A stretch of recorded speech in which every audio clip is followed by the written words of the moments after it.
turi mwe nyine ubwo no guhonda akayawashizemo umukira w'indaya arimo akakara karagura ibiceri kishi habona nakira.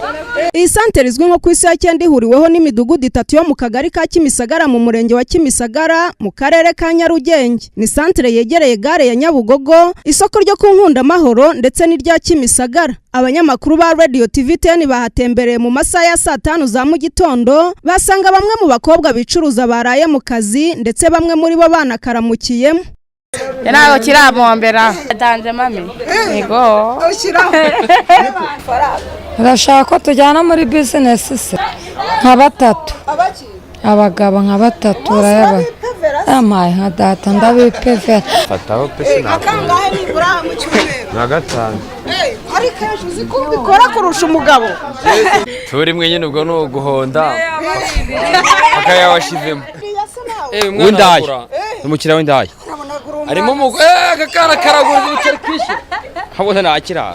Abahatuye n'abahakorera bavuga ko ibiteye isoni bihakorerwa bitizwa umurindi n'ubusinzi bukabije, bisa neza n'ibivugwa muri Bibiliya byabaye Sodomu na Gomora ndetse bikanaza ku isonga mu guteza umutekano muke n'urugomo muri iyi santere.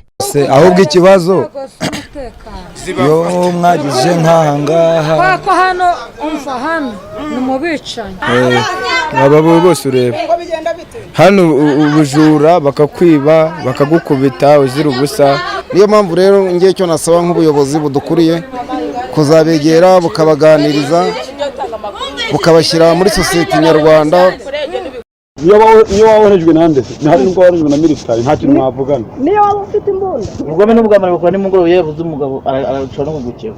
Nibidahakanwa na gato na bamwe mu bahakorera uburaya ndetse n'abakiriya babo ari nabo bashyirwa mu majwi mu guteza umutekano muke, gusa bo bakavuga ko byose babiterwa no gushaka ubuzima. Rwano se bahadanje Ubwo ni bande barwana? ubwo batarwanya ujye umenya ko nta mafaranga hari ubukene bwateye. Ni bande barwana se?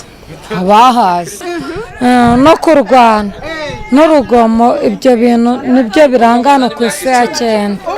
Abarara marine indaya zasinze nibwo zirwana zose tagira abantu baba bose bari hano.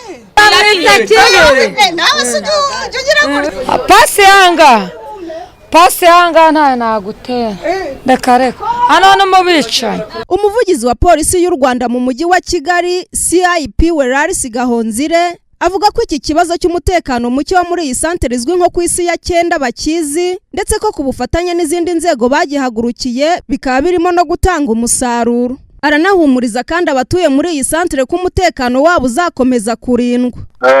Twagiye rero tubona cases zagiye zihaba ibyaha byavugaga by'ubusinzi uraya twashyira imbaraga kugeza ubu rero abaturage bahatuye ni bahumure nta kibazo gihari umutekano urahari. Bakora amapatro sangiye n'izindi nzego marondo y'umwuga arakora urebye ubu hameze neza. Tukaba rero twabwira n'abaturage bahatuye bahumure nta kibazo gihari.